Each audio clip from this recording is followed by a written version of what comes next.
الحمد لله الذي هدانا لهذا وما كنا لنهتدي لولا أن هدانا الله وأشهد أن لا إله إلا الله وحده لا شريك له وأشهد أن محمدا عبده ورسوله يا أيها الذين آمنوا اتقوا الله حق تقاته ولا تموتن إلا وأنتم مسلمون أما بعد فإن أصدق الحديث كتاب الله وخير الهدي هدي محمد صلى الله عليه وسلم وشر الأمور محدثاتها وكل محدثة بدعة وكل بدعة ضلالة وكل ضلالة في النار.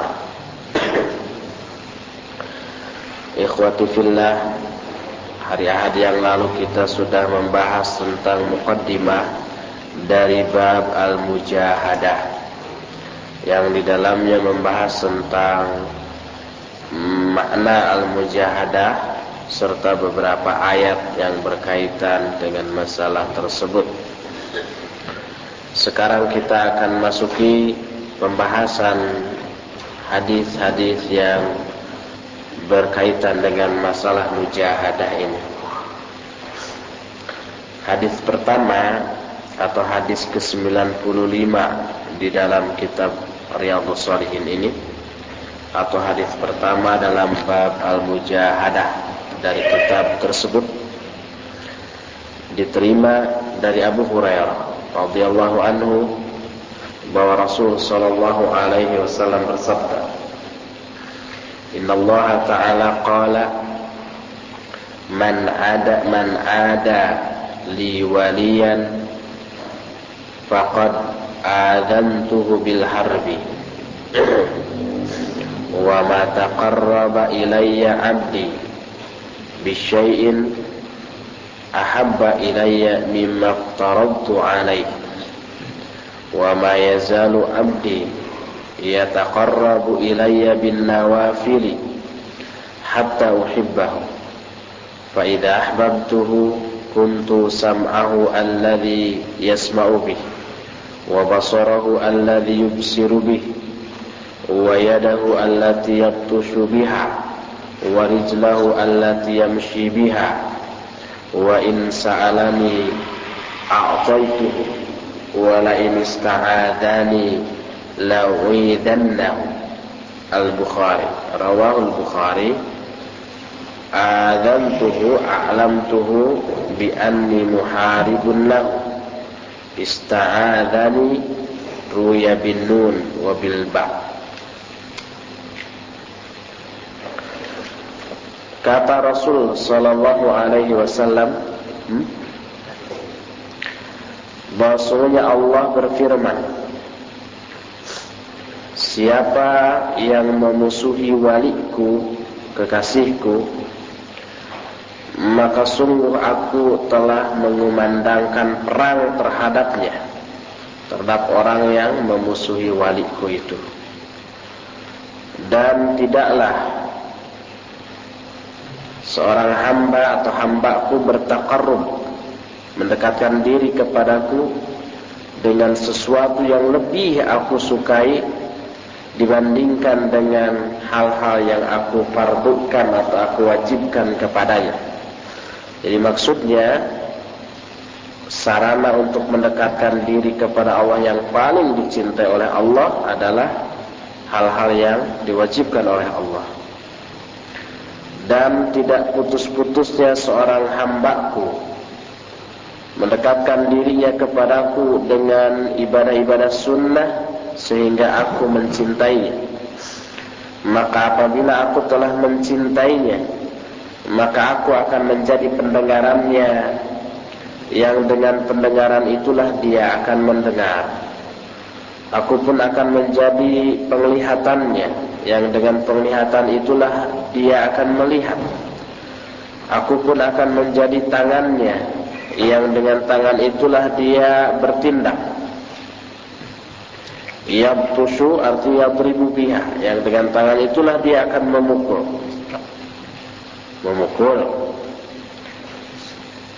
Kemudian aku pun akan menjadi kakinya, yang dengan kaki itulah dia akan melangkah. Dan apabila dia meminta kepadaku, pasti akan aku beri. Dan apabila dia meminta perlindungan kepadaku, pasti akan aku beri perlindungan. Hadis ini riwayat Imam Al-Bukhari. Makna adzantu, kata Imam An-Nawawi, adzantuhu artinya a'lamtuhu bi anni muharibun lahu. Aku mengumumkan bahwa aku memerangi orang itu, memerangi orang yang memusuhi waliku. Ista'adani, ini bisa dengan nun, bisa dengan ba, bisa ista'adani, bisa ista'adha bi, dengan makna yang sama. Hadis ini di dalam kitab Fathul Bari terdapat di dalam juz yang ke-11 halaman 340 sampai 341. Kata Syekh Al-Hilali, Syekh Salim bin Eid Al-Hilali, huwa min al-ahadits allati 'alaiha madarul Islam, wa qad intaqada ba'dul huffaz isnadahu 'inda al-Bukhari, wa qad qama al-Hafidz Ibnu Hajar rahimahullah fi Fathul Bari, wa Syekhuna hafizahullah fi as-Sahiha fi raddi dzalika al-intiqad maqaman mahmuda. Hadis ini termasuk di antara hadis-hadis yang menjadi tonggak ajaran Islam, yang di atas hadis inilah beredar ajaran Islam. Beberapa orang hufaz itu gelar ahlul hadis, hafidz jamaknya hufaz. Beberapa orang ahlul hadis telah mengkritik sanad hadis ini dalam riwayat Bukhari. Tapi dua orang ulama ahlul hadis, yaitu Al-Hafidz Ibnu Hajar dalam kitab Fathul Bari, dan guru kami yaitu Syekh Al-Albani dalam kitab Silsilah Al-Ahadits As-Sahihah hadisnya nomor 1640, telah membantah kritikan-kritikan tadi, dan semoga semoga beliau berada di tempat yang terpuji, kata Syekh Salim Al-Hilali. Berkata guru kami yaitu Syekh Al-Albani di akhir atau mengomentari ucapan musannif rahimahullah. Musannif maksudnya Imam An-Nawawi, pengarang kitab Riyadhus Shalihin. Kata Syekh Al-Albani, "Tsumma inna lil hadits 'inda al-Bukhari fi ar-riqaq tatimmah. La adri wajha hadfil musannif laha wa nasuha wa ma taraddadtu an syai'in ana fa'iluhu taraddudi an nafsil mu'min yaqrahul mauta wa ana aqrahu musa'atahu." Bahwa di dalam riwayat Bukhari, hadis ini dalam kitab Ar-Riqaq ada tambahan penyempurna. Saya tidak tahu kenapa musannif membuang kalimat tambahan ini. Adapun nas tambahan itu, redaksi tambahan yang dibuang oleh musannif, oleh Imam An-Nawawi adalah wa ma taraddadtu an syai'in ana fa'iluhu.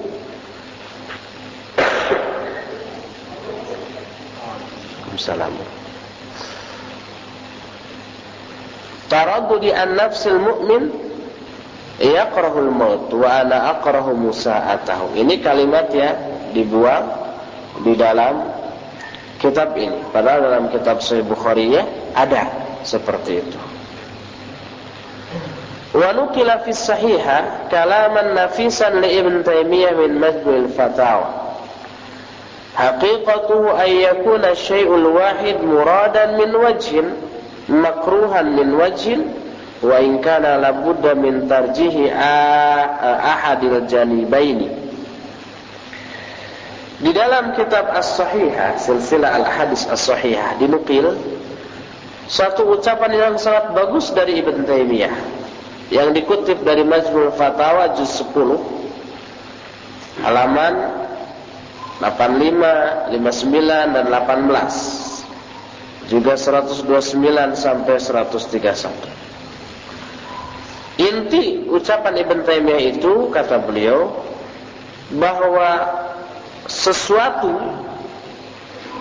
mungkin difahami sebagai sesuatu yang dibenci dari satu segi, tapi diinginkan dari segi yang lain. Sekalipun kita harus mentarjih, memilih mana yang terkuat di antara dua aspek tadi. Itu kutipan dari Ibn Taimiyah rahimahullahu ta'ala. Dari hadis tadi kita bisa ambil beberapa faedah. 1, 2, 3, 4, 5. Kalau Syekh Salim Al-Hilali mengambil 5 faedah dari hadis ini. Pertama, khuturatu mu'adati awliyaillahi ta'ala imma bikarahiyatihim aw idzaihim. Hadis ini menjelaskan bahayanya memusuhi wali-wali Allah, baik dengan cara membencinya ataupun menyakitinya. Bahayanya oleh Allah diperangi lagi. Aku kumandangkan perang kepada orang itu. Ini bahaya. Jadi orang yang memusuhi wali-wali Allah, baik dengan cara membencinya atau menyakitinya, ini akan memperoleh bahaya besar berupa mendapatkan pernyataan perang dari Allah Subhanahu wa ta'ala. Kedua, adaul faraid muqaddamun 'ala nawafil. Hadis ini pun menjelaskan bahwa melaksanakan hal-hal yang fardu harus lebih didahulukan daripada hal-hal yang sunnah. Sebab Allah Subhanahu wa ta'ala dalam hadis qudsi tadi menyatakan, tidak ada seorang hamba pun yang mendekatkan diri kepadaku dengan sesuatu yang lebih aku cintai dibandingkan dengan hal-hal yang aku fardukan kepadanya. Jadi hal yang paling dicintai oleh Allah, upaya pendekatan diri yang dilakukan oleh seorang hamba kepada Allah adalah hal yang diwajibkan oleh Allah melalui kewajiban-kewajiban yang Allah timpakan kepada orang itu. Ini menunjukkan bahwa melaksanakan hal yang fardu lebih didahulukan daripada yang sunnah. Ketiga, min asbabi mahabbatillahi li'abdihi taqarrubul 'abdi ila Allah bin nawafil ka qiyamil lail was sunan ar-rawatib wa qiraatil Qur'an.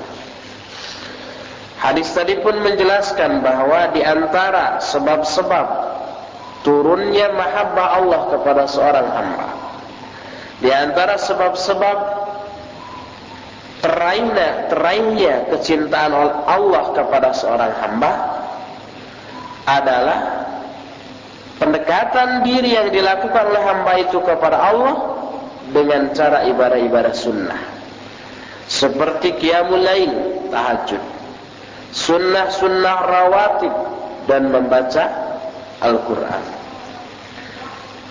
Ini bisa terfahami dari kalimat wa ma yazalu 'abdi yataqarrabu ilayya bin nawafil hatta uhibbahu. Tidak putus-putusnya hambaku mendekatkan dirinya kepadaku dengan mengerjakan ibadah-ibadah sunnah sehingga aku mencintai. Jadi Allah mencintai orang itu karena orang itu taqarrub, mendekatkan diri dengan ibadah-ibadah sunnah. Keempat, at-taqarrubu ila Allah bil muhafadzah 'alal faraid wa at-tatawwu bin nawafil sababun li istijabatillahi li du'ail 'abdi wa hifdhihi wa riayatihi. Hadis ini pun menjelaskan bahwa taqarrub kepada Allah. Apa taqarrub teh? mendekatkan diri kepada Allah. Dengan cara memelihara hal-hal yang fardu dan yang sunnah. Yang fardu dipelihara, maksud dipelihara itu dilaksanakan. Demikian juga yang sunnah. Hal tersebut merupakan sebab-sebab dikabulkannya doa seorang hamba oleh Allah, juga merupakan sebab dipelihara dan dijaganya orang itu oleh Allah. Sebab di akhir hadis tadi dikatakan, kalau dia meminta kepadaku pasti akan aku beri. Kalau dia minta perlindungan kepadaku pasti akan aku berikan perlindungan. Dan dia yang dimaksud adalah orang yang mendekatkan diri kepada Allah dengan ibadah-ibadah yang fardu juga yang sunnah tadi. Terakhir atau yang kelima yang bisa diambil faidah dari hadis ini adalah laisa fil hadisi dalilun li zanadiqatis sufiyyah az-za'imina lil hulul al-mudda'ina lil ittihad kama qala al-Hafidh Ibn Rajab al-Hambali fi Jami' al-Ulum wal Hikam. Wa man asyara ila ghairi hadha fa innama yushiru ila al-ilhad fil hulul aw al-ittihad wallahu wa rasuluhu bari'an minhu. Di dalam hadis ini sedikit pun tidak terkandung dalil bagi kaum zindiq sufiyah yang beranggapan adanya hulul dan ittihad. Hulul itu menyatunya seorang hamba dengan Allah Subhanahu wa taala, manunggal, kayak abri dengan rakyat. Bahkan lebih dari itu, abri dengan rakyat fisiknya berpisah, kadang bertengkar juga dulu di zaman Orba. Nah, kalau hulul atau ittihad ini menyatunya seseorang dengan Allah. Sebab hadis ini oleh orang-orang sufi dijadikan dalil adanya hulul, adanya ittihad, bahwa Allah menyatu dengan diri hamba. Sebab Allah menyatakan dalam hadis tadi, aku akan menjadi penglihatannya yang dengan penglihatan itulah si hamba itu akan melihat.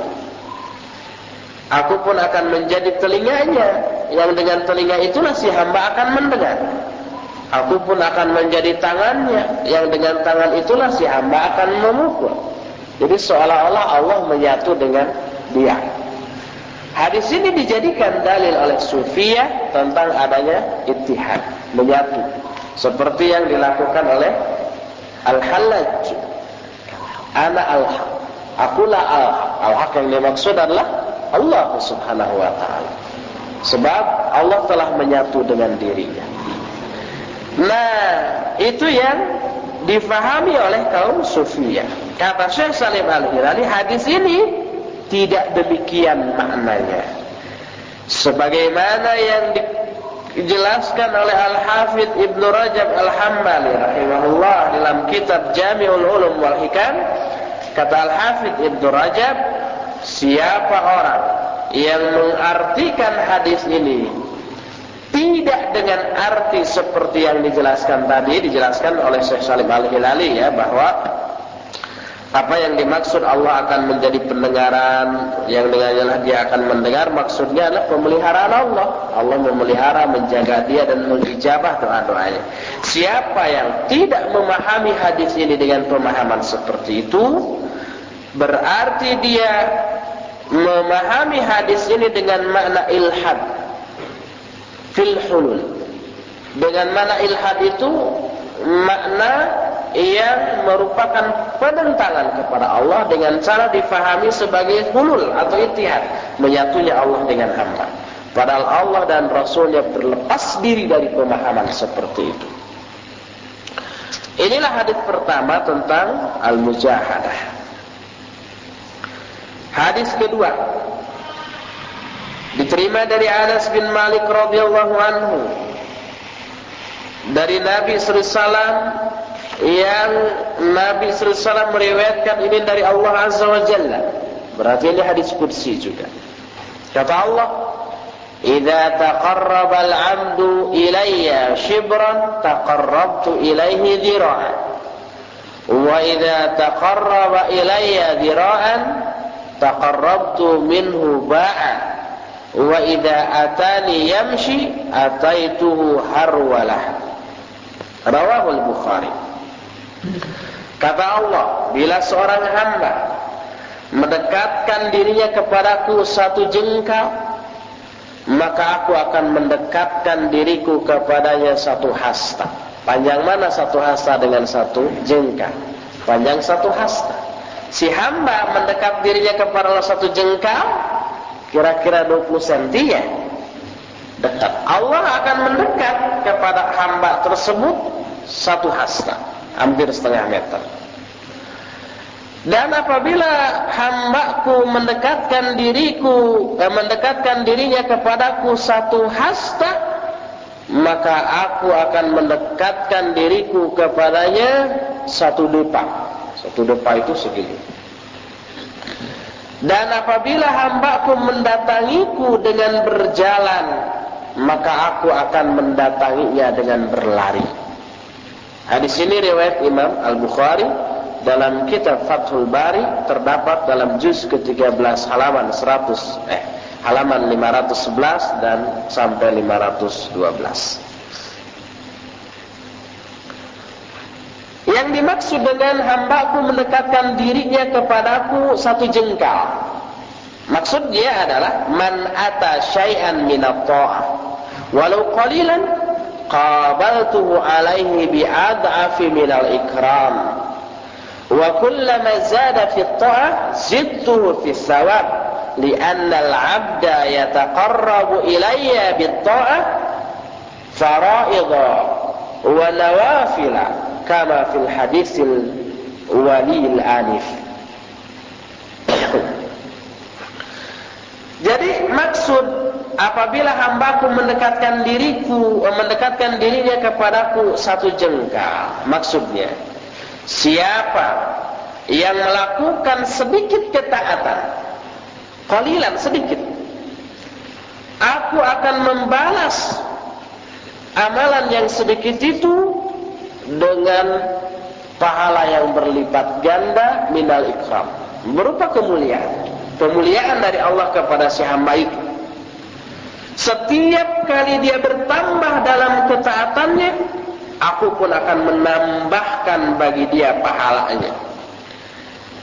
Dan karena seorang hamba yang mendekatkan dirinya kepadaku dengan taat, baik karena hamba tersebut mendekatkan dirinya kepadaku dengan ketaatan, baik dengan yang fardu ataupun yang sunnah, sebagaimana yang dijelaskan dalam hadis yang tadi.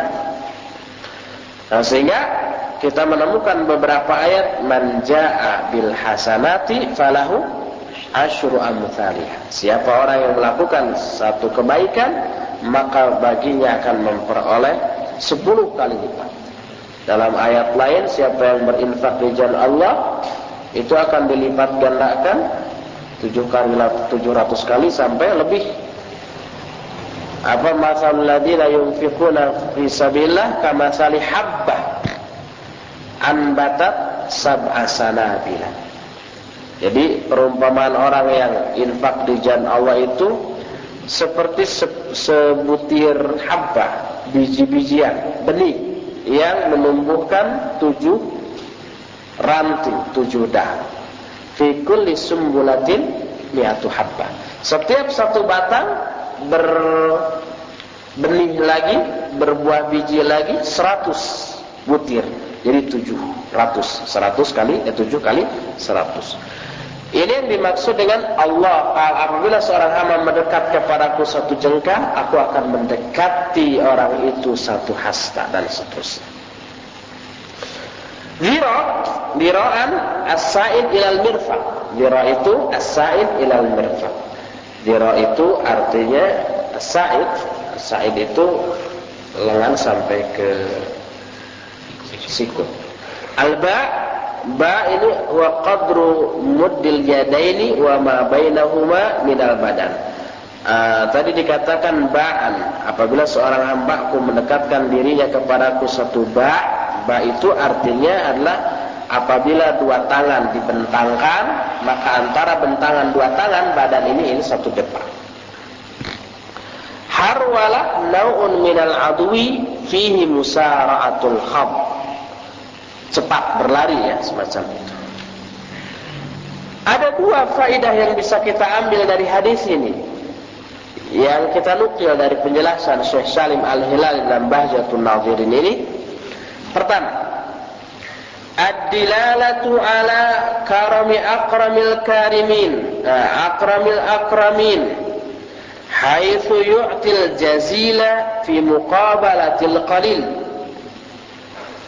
Pertama, hadis ini menjelaskan, hadis ini sebagai dalil tentang betapa dermawannya Allah yang disebut akramil akramin, yang paling dermawan di antara yang paling dermawan, terdermawan, paling terdermawan sekali pisan. Betapa dermawannya Allah, karena dia memberikan balasan yang banyak sebagai balasan untuk amalan yang sedikit. Dan kedermawanan Allah ini sudah ma'ruf dalam segala hal. Kalau kesalahan hanya dicatat satu kesalahan, kebaikan dilipat gandakan, gitu kan? Orang yang bermaksud berniat satu kebaikan dicatat, dilaksanakan, dilipat gandakan. Kalau orang berniat satu kejelekan tidak dicatat dulu sampai dia melakukan niat yang jelek itu, kemudian baru dicatatkan satu. Kemudian kita lihat amal-amal kita, hanya sekedar sholat yang kurang khusyuk, saum yang kurang berkualitas, haji yang juga kurang bermutu, dan seterusnya. Kemudian dibalas dengan surga yang abadi selama-lamanya dengan berbagai macam kenikmatan yang tak terbayangkan. Itu betapa dermawannya, betapa dermawannya Allah. Ini yang pertama. Kedua, isbatu sifatil maji'i wal ityan. Wa nahnu nu'minu biha duna takyifin aw tahrifin aw ta'tilin aw tamtsilin, wa hiya sifatun sabitatun bil kitabi was sunnah. Hadis ini pun menerangkan tentang tetapnya sifat al-maji dan ityan. Al-maji itu datang, ityan juga maknanya datang. Jadi salah satu sifat Allah adalah al-maji atau datang. Kita beriman kepada sifat ini, bahwa Allah datang. Seperti hadis tadi menyatakan, kalau hambaku mendatangiku dengan berjalan, aku akan mendatanginya dengan berlari. Kalau hambaku mendatangiku dengan berjalan lambat, aku akan mendatanginya dengan cepat. Ini menunjukkan Allah datang. Salah satu sifat Allah adalah al-maji atau al-ityan, datang. Kita beriman kepada sifat ini tanpa mentaklif. Mentaklif itu adalah menerangkan hakikat datangnya. Umpamanya datangnya itu dengan cara seperti ini, yaitu dengan ada hak datangnya itu umpamanya dengan berkendaraan atau juga dengan berjalan seperti itu taklif. Atau tanpa mentahrif. Mentahrif itu memalingkan dari mana asal, dari makna yang asal. Atau tanpa mentaktil. Mentaktil itu artinya mengingkari, Allah enggak punya sifat datang. Itu mentaktil. Atau tanpa mentamsil. Mentamsil itu artinya memisalkan. Umpamanya datangnya Allah semisal datangnya si Anu. Itu tamsil. Tidak. Laisa kamitslihi syai'un wa huwa Samiul Basir. Dan al-maji atau datang ini merupakan sifat yang tetap berdasarkan kitab Al-Quran dan sunnah Nabi SAW. Kitab Al-Quran banyak, umpamanya wa jaa'a rabbuka wal malaku saffan saffa, dan akan datanglah Allah dan para malaikat dengan bersaf-saf, berbaris-baris. Ayat ini menjelaskan Allah datang. Yang datang Allahnya, bukan perintah, bukan wakil, bukan apa-apanya, tapi Allah yang datang, zatnya yang datang. Bagaimana datangnya Allah? Nggak boleh bagaimana itu mentakyif. Juga tidak boleh apakah datangnya Allah seperti seperti juga berarti mentamsil, tidak. Bagaimana datangnya Allah? Wallahu alam, laisa kamitslihi syai'un, tidak seperti datangnya makhluk, tidak seperti datangnya malaikat, tidak seperti datangnya siapapun. Pokoknya laisa kamitslihi syai'un, tapi wajib diyakini Allah datang. Itulah penjelasan hadis yang ke-96. Hadis ke-97. An Ibnu Abbas radhiyallahu anhuma qala Rasulullah sallallahu alaihi wasallam ni'matani maghbunun fihima katsirun minan nas as-sihhatu wal faragh, rawahu al-Bukhari. Dari Ibnu Abbas radhiyallahu anhuma bahwa Rasulullah SAW bersabda, ada dua nikmat yang kebanyakan manusia tertipu dalam dua nikmat ini. Rugi, kalau kata orang Sunda, tekor. Tekor itu rugi. Kalau jualan modalnya pun habis atau terkurangi. Gitu. Jadi ada dua nikmat. Kebanyakan manusia tekor dalam dua nikmat ini, tertipu, rugi dalam dua nikmat. Nikmat yang pertama adalah kesehatan, dan nikmat yang kedua adalah al-faragh, waktu luang. Waktu yang salse, waktu yang kosong. Hadis ini riwayat Imam Bukhari dalam kitab Fathul Bari, terdapat dalam juz yang ke-19 halaman 229. Apa yang dimaksud dengan nikmat? Nikmat adalah al-halatul hasanatul lati yakunu 'alaiha al-insan awil mihnatul maf'ulatu ala jihatil ihsani lil khalqi. Nikmat itu adalah satu keadaan yang baik yang dialami oleh seorang manusia, atau al-minhah, bukan mihnah. Al-minhatu itu pemberian yang dilakukan dalam bentuk ihsan, perbuatan baik kepada seorang hamba. Itu nikmat. Wujud kebaikan seseorang kepada orang lain, itu juga merupakan nikmat. Atau keadaan yang baik yang dialami oleh seseorang, tidak ada pemberian tapi keadaan dia baik sehingga senang, itu juga nikmat. Adapun maghbun, disebutkan maghbun, ada dua nikmat yang kebanyakan manusia maghbun dalam dua nikmat. Itu maghbun di sini disebutkan huwa syira'u bi'ad'afis saman awil bai'u bi'aqalli min samanil misl. Maghbun itu adalah membeli dengan harga yang berlipat-lipat. Umpah harganya 1.000, kita beli 10.000. Rugi kan kita? Tertipu kita, tekor kita. Atau menjual dengan harga yang lebih rendah daripada harga beli. Kita membelinya 1.000, kita jual 500. Itu juga maghbun. Dalam bahasa kitanya apa tadi? Tekor tadi. Modistik. Modal bis, becus itu. Maghbun itu. Dari hadis tadi kita bisa ambil beberapa faedah. Pertama, al-mukallafu tajirun, was-sihhatu wal faragu ra'su malik. Faman ahsana istiqdama ra'si malik nalar rabha. Wa man dayya'ahu khasira wa nadama fahuwa maghbun.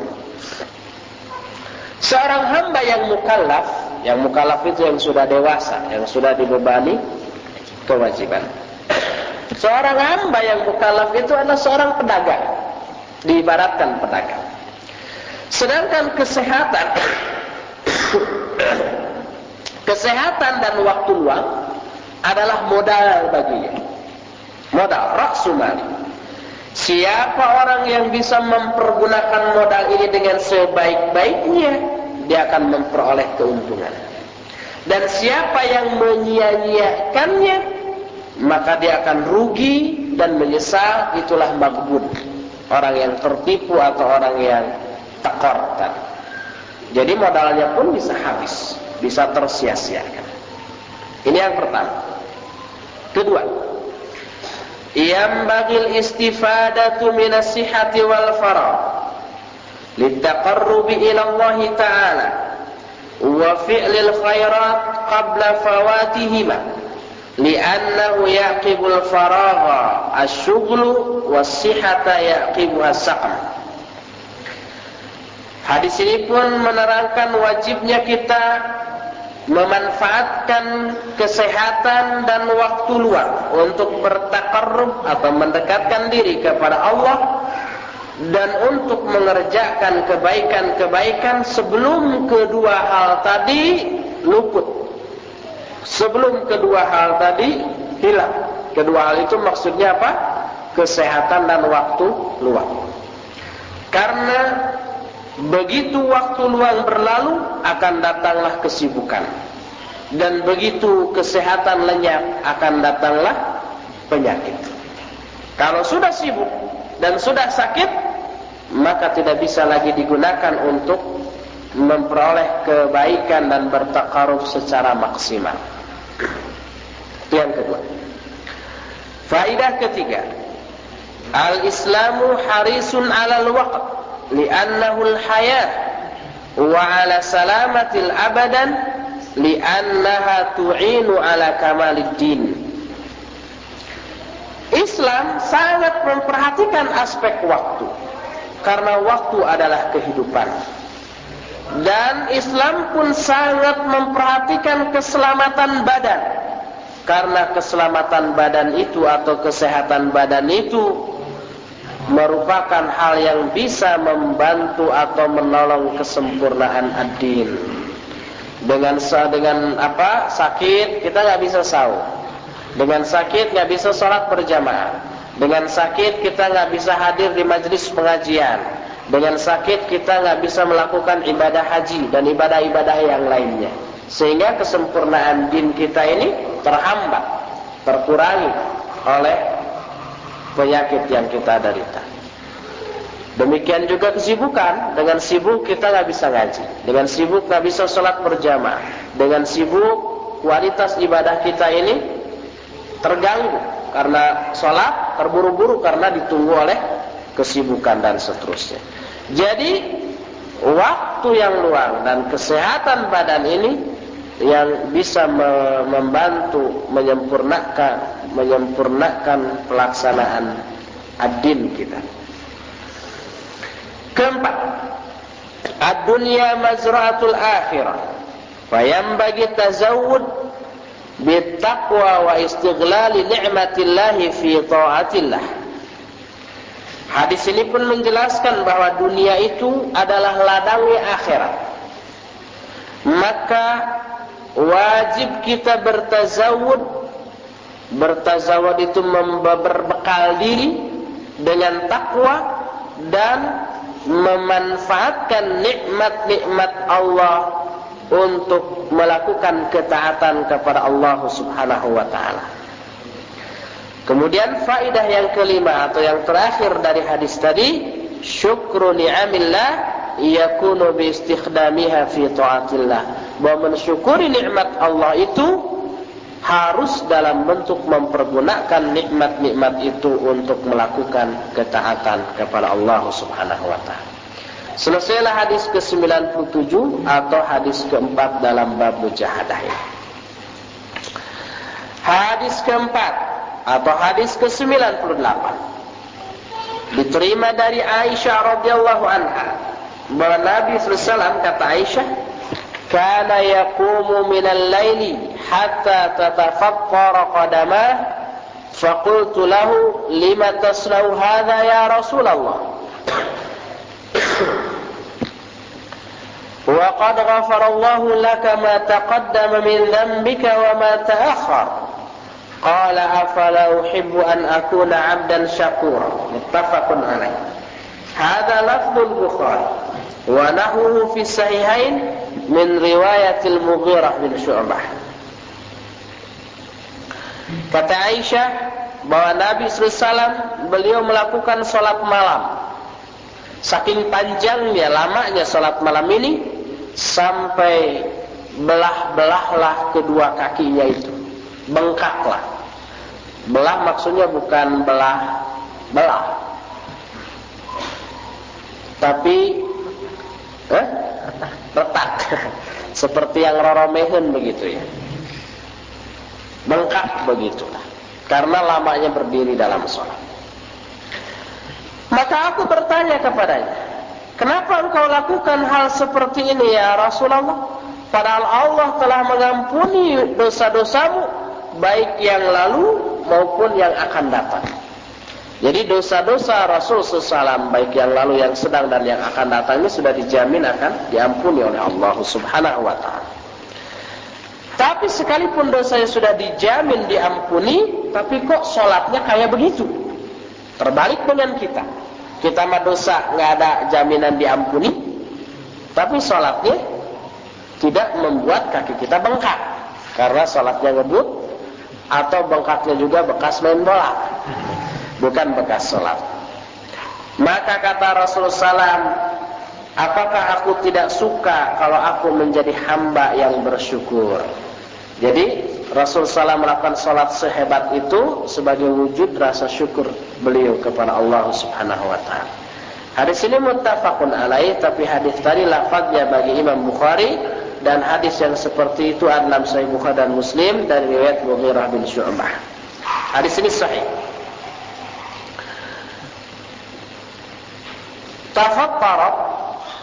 Tafattarat tashaqqaqa, ya sobek-sobek tadi. Retak apa?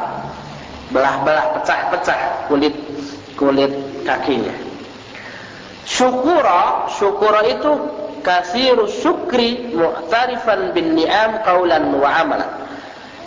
Syakur bukan syukur. Syakur adalah banyak bersyukur dan mengakui nikmat Allah baik berupa ucapan maupun perbuatan. Dari hadis ini ada setidak-tidaknya 4 faidah yang bisa kita ambil. Pertama, berkata Ibnu Abi Jamrah, yajibu an la yakhtura bi balina anna adh-dhunuba allati akhbara Allah ta'ala annahu min fadli ghafaraha lin-nabi sallallahu alaihi wasallam min qabili ma naqau nahnu fihi. Ma'adallah.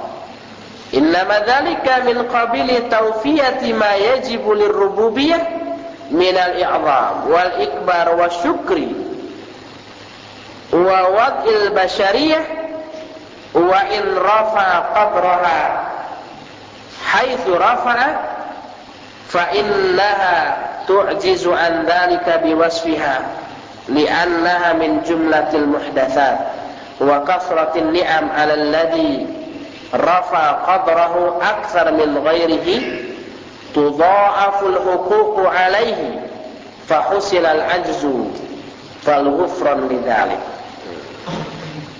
Kata Ibnu Abi Jamrah, wajib bagi kita jangan sampai terlintas dalam pikiran kita bahwa dosa-dosa yang Allah terangkan karena keutamaan atau karunia Allah, Allah telah mengampuni dosa-dosa tersebut bagi Nabi SAW, yang hal itu tidak mungkin untuk kita alami.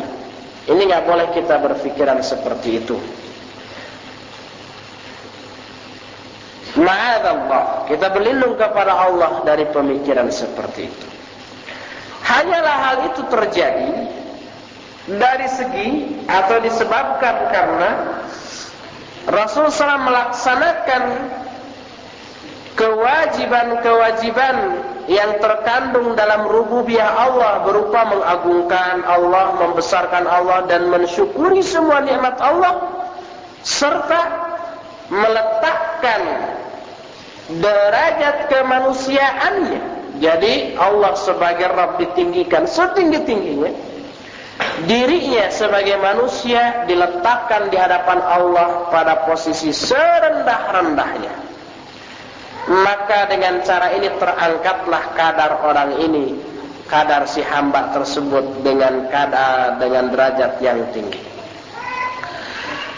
Maka fa innaha tu'jizu an dzalika biwasfiha, karena sifat kemanusiaan kita sangat lemah dalam melaksanakan seperti tadi, dalam melaksanakan keharusan dia sebagai manusia yang harus merendahkan diri kepada Allah. Li'annaha min jumlatil muhdatsat, karena sifat kemanusiaan kita termasuk hal-hal yang muhdatsat, yang baru atau makhluk. Sedangkan banyaknya nikmat alalladzi rafa'a qadrahu, kepada orang yang derajatnya diangkat lebih besar dibanding hal lainnya, sehingga terlipat gandakanlah hak-haknya. Maka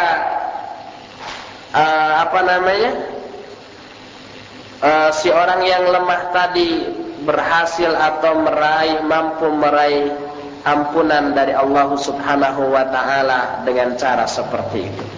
Jadi teraihnya ampunan itu karena mengagungkan Allah dengan seagung-agungnya dan merendahkan diri di hadapan Allah dengan serendah-rendahnya. Kedua, kasratu ijtihadi Rasulullah SAW fi ibadatillah. Hadis tadi pun menjelaskan betapa banyaknya, betapa sungguh-sungguhnya Rasulullah SAW dalam beribadah kepada Allah. Ya, rajin ibadahnya. Ya, dari segi kuantitas dan dari segi kualitas ini sangat hebat sekali. Sampai dari segi kuantitas dan juga kualitas kita lihat sampai bengkak-bengkak kedua kakinya. Jadi karena lamanya sholat betul-betul, bukan karena seperti sekelompok umat Islam yang jahil, kemudian karena kejahilannya dia memahami hadis ini, katanya yang dimaksud sholat di sini bukan sholat dalam arti yang sebenarnya ruku, sujud, berdiri, tapi sholat di sini maksudnya adalah jalan-jalan, meneliti umat atau berdakwah, jalan-jalan, berkunjung, seperti itu. Ada yang seperti itu ya, memahami. Itu salah besar. Nanti bisa-bisa ruku dan sujudnya enggak. Jalan-jalan terus. Ditanya ngapain nanti? Lagi sholat. Tuh kaki saya sampai bengkak. Karena nggak mungkin hanya dengan lama berdiri kata kaki bisa bengkak. Kata mereka, ini berarti mereka nggak pernah lama berdiri dalam sholat. Coba, ya. Coba. Lama berdiri dalam sholat, insya Allah akan bengkak. Ketiga, man an'ama Allahu alaihi bi ni'matin wa khassahu bi fadilatin yajibu alaihi syukruh. Hadis ini pun menjelaskan bahwa barang siapa orang yang sudah diberi nikmat dengan satu nikmat oleh Allah dan sudah diberikan keutamaan secara khusus oleh Allah, wajib dia mensyukuri. Seperti Rasulullah SAW sudah diberi nikmat banyak oleh Allah berupa diampuni dosa-dosanya. Surga sudah dijamin, neraka dijamin dijauhkan, nikmatnya sudah sangat besar sekali. Maka Rasulullah SAW mensyukurinya dengan cara meningkatkan kualitas dan kuantitas sholat. Terakhir yang bisa kita ambil dari hadis ini, maksudnya bukan terakhir pembahasan, terakhir faedah yang bisa kita ambil, yajibu an takuna ni'matu sababan li ziyadati syukri. Hadis ini pun menerangkan bahwa wajib nikmat yang kita raih, yang kita peroleh menjadi sebab bertambahnya rasa syukur kita kepada Allah Subhanahu wa ta'ala. Itulah penjelasan hadis ke-98 atau hadis ke-4 dalam bab Al-Mujahadah ini, hadis ke-98 dalam kitab Riyadhus Shalihin ini. Kita teruskan ke hadis ke-5 atau hadis ke-99. An Aisyah radhiyallahu anha annaha qalat, kana Rasulullah sallallahu alaihi wasallam idza dakhala al-ashra ahya al-laila. Asyru, yang benar asyra, salah cetak. Mungkin di sini salah cetak. Kenapa asyra harusnya? Maf'ulun bi. Ya. Idza dakhala al-ashra ahya al-laila wa ayqadha ahlahu wa jadda wa shadda mi'zara. Siapa lagi yang bawa kitab Bulughul Maram? Riyadhus Shalihin. Itu asyru. Kalau gitu asyru ya. Jadi fa'il. Kalau masuk 10 hari terakhir, maksudnya begitu ya. Bukan Rasulnya yang masuk ke 10 hari yang terakhir, tapi 10 hari yang terakhirnya yang masuk kepada kehidupan Rasul SAW. Asyru. Idza dakhala al-ashru ahya al-laila wa ayqadha ahla wa jadda wa shadda mi'zar. Kata Aisyah adalah Rasul SAW apabila sudah masuk 10 hari, maksudnya disebut al-ashrul awakhir min syahr Ramadan, 10 hari yang terakhir di bulan Ramadan. Maka di 10 hari terakhir di bulan Ramadan itu beliau menghidupkan malam-malamnya. Maksudnya mengisinya dengan ibadah, menghidupkan malam dengan tahajud atau ibadah lain, bukan menghidupkan malam dengan yang selain itu. Juga membangunkan istri-istrinya, wajadda, dan beliau bersungguh-sungguh, wasyadda, dan menyingsingkan atau mengencangkan mi'zar. Al-mi'zar itu sarung, mengencangkan sarung. Apa maksud mengencangkan sarung? Huwa kinayatun an i'tizalin nisa. Maksudnya adalah ini satu kinayah atau ungkapan dari meninggalkan istri, menjauhi istri, tidak menggaulinya, libur pada 10 hari yang terakhir. Atau menurut yang lain, tashmiruhu lil ibadah, beliau begadang untuk melakukan ibadah. Atau dikatakan syaddadtu li hadzal amr mi'zari, aku kencangkan untuk urusan ini sarungku untuk menghadapi urusan ini aku kencangkan. Maksudnya tasyammartu wa tafarraqtu lahu, artinya aku mengkhususkan diri untuk menghadapi urusan tersebut. Hadis ini riwayat Bukhari dan Muslim dengan sanad yang sahih. Dari hadis ini setidak-tidaknya ada 6 faedah. Pertama, minal hazm igtinamul awqat al-fadilah bil a'mali shalihah. Di antara sikap al-hazm itu kekuatan tekad yang kuat, adalah hazm. Tekad azam. Azam ya, niat, bisa hazm juga tekad. Sama. Ya. Di antara kekuatan tekad adalah memanfaatkan waktu yang utama dengan amal-amal saleh. Waktu yang utama di antaranya diterangkan dalam hadis tadi 10 hari yang terakhir. Dimanfaatkan waktu yang utama itu dengan cara melakukan amal-amal saleh. Yang pertama. Kedua, yustahabbu ihya'ul lail fi Ramadan wa la siyama al-ashrul akhir minhu falaha fadilatun khasah. Hadis tadi pun menjelaskan disunnahkan menghidupkan malam pada bulan Ramadan, terutama 10 hari yang terakhir di bulan itu. Maka di 10 hari yang terakhir itu ada keutamaan-keutamaan khusus. Salah satu keutamaan khususnya ada apa sih? Malam Lailatul Qadar.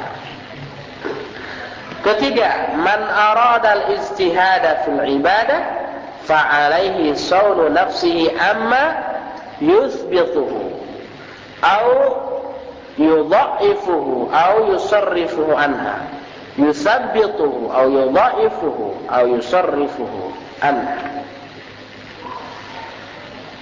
Siapa orang yang ingin bersungguh-sungguh dalam beribadah, maka wajiblah baginya untuk memelihara diri dari hal-hal yang akan melemahkannya, dari hal-hal yang akan mengendorkannya, dan dari hal-hal yang akan memalingkan dirinya dari ibadah tadi. Nah, di antaranya yang akan memalingkan dia, mengendorkan dia, melemahkan dia itu adalah masalah dunia. Baik itu istri, anak-anak, harta, perniagaan, dan kesibukan-kesibukan lainnya. Wajib kita pelihara diri kita dari hal-hal itu ketika kita akan bersungguh-sungguh beribadah. Keempat, afdalu salatil abdi ba'dal fariḍah ma kana fil lail wa bi khasatin akhiruhu. Hadis tadi pun menjelaskan bahwa seutama-utama salat seorang hamba setelah salat fardu adalah salat yang dilakukan pada malam hari, khususnya di akhir malam. Kelima, al-hakimu man ja'alal khaira ya'ummu ahlahu. Seorang yang hakim, seorang yang ahli hikmah, seorang yang bijak adalah orang yang menjadikan kebaikan itu merata bagi semua anggota keluarganya. Sebab hadis tadi menyatakan Rasul SAW itu membangunkan istri-istrinya, keluarganya. Tidak ingin takwa sendiri biar istrinya mah fasik atau malas ibadah, enggak, tapi dibangunkan. Jadi ini sikap seorang hakim. Hakim orang yang disifati dengan sifat hikmah, bijak katakanlah. Nah, orang yang bijak itu adalah orang yang meratakan kebaikan ke seluruh anggota keluarganya. Itu yang kelima. Dan yang keenam atau faidah yang terakhir yang bisa kita ambil dari hadis ini adalah yambaghi 'alal 'abdi ay yakuna harisan 'ala ahlihi bi amrihim bil ibadah wa yastabiru 'alaiha wa yaqihim nara jahannam bidzalik. Keenam, wajib bagi setiap hamba agar bersemangat atau bersungguh-sungguh terhadap keluarganya dengan memerintahkan mereka untuk beribadah, sabar di atas hal itu, dan memelihara mereka dari neraka jahanam dengan hal-hal tersebut. Itulah 6 faedah yang bisa kita ambil dari hadis tadi. Masih kuat? Masih ada waktu masalahnya. Baru sejam setengah, baru sejam lebih lah. Kita teruskan satu hadis lagi aja ya. Hadis yang ke-100 sekarang. Kenapa 100? Tadi 98. Iya, betul. Iya, tadi 99. Sekarang 100 atau hadis ke-6 dari bab mujahadah ini. Hadis ke-100 ini diterima dari Abu Hurairah radhiyallahu anhu. Bahwa Rasulullah SAW bersabda, "Al-mu'minul qawiyyu khairun wa ahabbu ila Allahi minal mu'minid dha'ifi wa fi kullin khairun ihris ala ma yanfa'uka wasta'in billahi wa la ta'jiz wa in asabaka syai'un fala taqul law anni fa'altu kana kadza wa kadza walakin qul qaddarallah wa ma syaa fa'ala fa inna law taftahu amala syaitan rawahu Muslim. Kata Rasulullah SAW, seorang mukmin yang kuat itu lebih baik dan lebih dicintai oleh Allah daripada mukmin yang lemah, dan di dalam segala sesuatu ada kebaikan.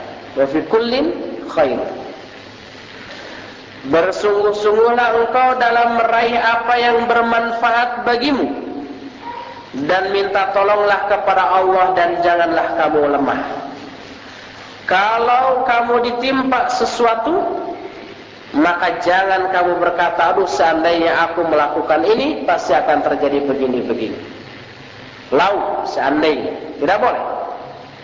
Kalau kamu ditimpa suatu musibah atau hal-hal yang merugikan, jangan kamu katakan, aduh coba kalau seandainya tadi saya begini, pasti akan begini-begini. Lau. Tapi katakanlah qaddarallah. Ini adalah takdir Allah. Wa ma syaa fa'ala. Apa yang Allah kehendaki pasti akan dia lakukan. Karena lau, ucapan lau seandainya akan itu, ucapan lau itu membuka amalan syaitan. Jadi ucapan lau membuka amalan syaitan. Hadis ini dikeluarkan oleh Imam Muslim dalam Sahih Muslim nomor 2664. Apa yang dimaksud mukmin yang kuat? Apa kuat iman atau kuat apa? Yang dimaksud al-qawi di sini fi dinihi wa badanihi wa nafsihi wa aqlihi alladhi yasluhu lihamlin Lihamliddin, ada alif di sana. Lihamliddin wa da'wati ilaihi wa dhabi anhu wa dhaif aqsuh. Yang dimaksud kuat adalah kuat dinnya, ya kuat iman, ya kuat badan, ya kuat jiwa, ya kuat akal. Yang dengan semua kekuatan itu dia mampu untuk memikul ad-din ini, mendakwahkannya, menarik orang kepadanya. Sedangkan ad-dhaif atau yang lemah maksudnya adalah sebaliknya dari hal tadi. Lemah iman, lemah badan, lemah jiwa, lemah akal. Lemah din artinya fasik dia. Lemah badan artinya cipau, loyo. Lemah jiwa artinya labil, mudah goyah. Lemah akal artinya bodoh. Diprovokasi oleh orang mudah terpengaruh karena bodoh tidak bisa membantah. Dan kita nggak butuh orang-orang seperti itu, hanya akan merusak citra.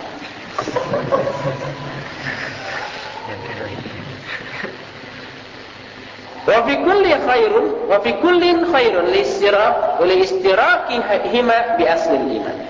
Dalam segala sesuatu itu ada kebaikan. Kalau kebaikan segala sesuatu itu dibarengi dengan iman. Wala ta'jiz artinya la tufarrid fi talabi ma yanfa'uka. La ta'jiz, jangan kamu lemah. Maksudnya jangan kamu lalai dalam mencari hal-hal yang bisa memberi manfaat kepadamu. Lau taftahu amala syaitan. Lau itu ucapan seandainya, andai kata itu membuka amalan setan. Maksudnya amalan itu wasawisuhu al-mufdiyah ilal khusran, artinya bisikan atau godaan setan yang menyebabkan kerugian. Dari hadis tadi bisa kita ambil beberapa faidah. Pertama, tafadulu ahlil iman. Mungkin kurang ada titik di sana? Tidak ada. Titikan ya. Tafadulu ahlil iman fi imanihim wa in istaraku fi aslihi. Hadis ini menjelaskan keutamaan ahlul iman, orang-orang yang beriman, yang keutamaan itu disebabkan karena imannya, sekalipun dalam hal-hal lainnya sama. Badannya sama-sama kuat, akalnya sama-sama pintar, jiwanya sama-sama tangguh, tapi imannya berbeda. Nah, yang beriman ini yang lebih utama dibanding yang lainnya.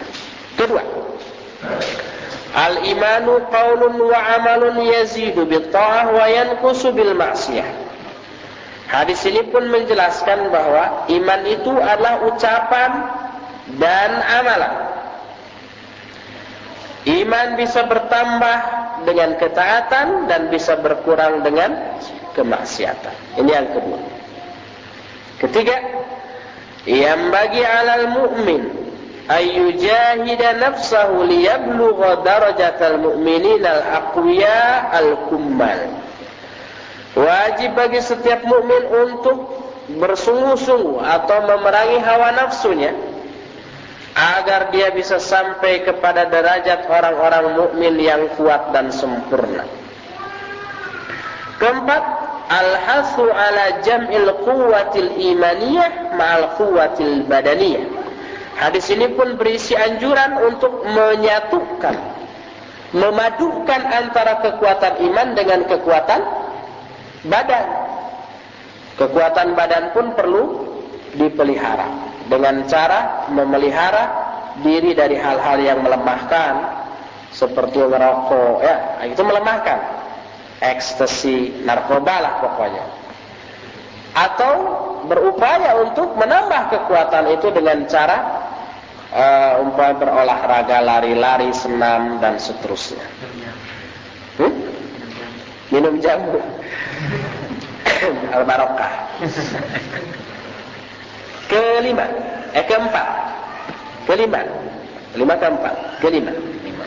Innal quwwata wa dha'fa innama huwa bin nisbah limujahadatin nafsi wal muhafadhah 'ala tha'ah wa fi'li ma yanfa'un nasu wa daf'i syarri anhu. kekuatan dan kelemahan yang dijelaskan dalam hadis tadi, maksudnya adalah berhubungan dengan mujahadatun nafs, latihan jiwa, dan memelihara ketaatan, serta melaksanakan hal-hal yang bisa bermanfaat bagi manusia dan bisa menolak kejelekan dari mereka. Itu yang kelima.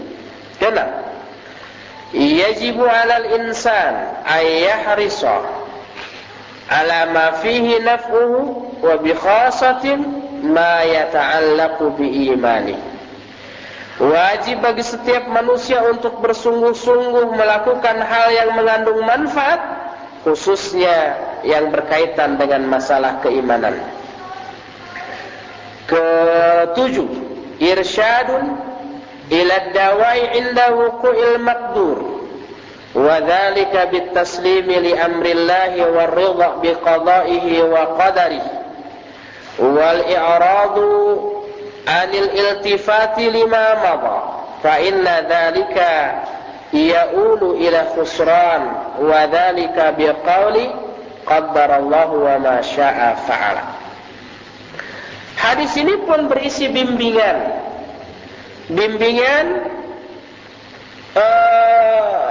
terhadap obat ketika mengalami hal yang ditakdirkan oleh Allah, berupa sikap taslim, berserah diri kepada urusan Allah, ridha kepada ketentuannya dan takdirnya, serta berpaling dari al-iltifat lima madha, dari apa yang sudah terjadi. Sudahlah, yang sudah terjadi biarlah terjadi. Karena hal itu, al-iltifat kepada al-madha, menerawang kembali kepada kejadian yang menyedihkan kemarin itu bisa menyeret dia kepada kerugian. Nah, obat yang dimaksud dalam hadis ini adalah ucapan qaddarallahu wa ma syaa fa'ala. Ini sudah takdir Allah, dan apa yang Allah kehendaki pasti dia lakukan. Kedelapan, an-nadam ala ma fata la yu'iduhu. Wa 'alal insan ay yajtahida fi ta'widhihi birridha bima qaddara Allah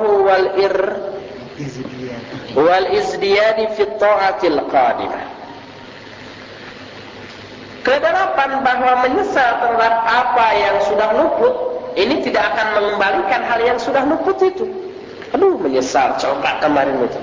Pernyataan itu tidak akan membuat kita kembali ke masa lalu, atau tidak akan menyebabkan kesempatan masa lalu itu terulang kembali. Oleh karena itu wajib bagi setiap manusia untuk bersungguh-sungguh, untuk berupaya dalam merubah sikap seperti itu, sikap penyesalan itu, dengan sikap ridha terhadap apa-apa yang Allah takdirkan, dan izdiyad, menjadikan hal itu sebagai bekal dalam melakukan ketaatan kepada Allah di masa yang akan datang. Kesembilan, an-nadmu ala ma fata min ahabilis syaitan yafsudu fiha qalbul insan fayahzanu wa yai'asuhu wa yaqnutu. Menyesal kepada apa yang sudah luput ini diantara tali setan, godaan setan, diantara kendali setan. Dalam masalah itu, ketika menyesal tersebut, hati manusia akan rusak. Dia pun akan bersedih, dia pun akan menyesal, dan dia pun akan berputus asa. Terakhir dari hadis itu, al-imanu bil qadari khairihi wa syarrihi, wa anna ma aradahu Allahu kana la maqaba li hukmihi wa la rada li qada'ihi. Hadis ini menunjukkan harusnya iman kepada takdir, baik takdir yang baik ataupun yang jelek. Dan apa yang Allah kehendaki pasti terjadi. Tidak ada orang yang bisa merubah hukumnya, dan tidak ada orang yang bisa menolak ketentuannya. Inilah hadis yang ke-100, dan hadis ke-100 itu mengakhiri pembahasan kita pada hari ini.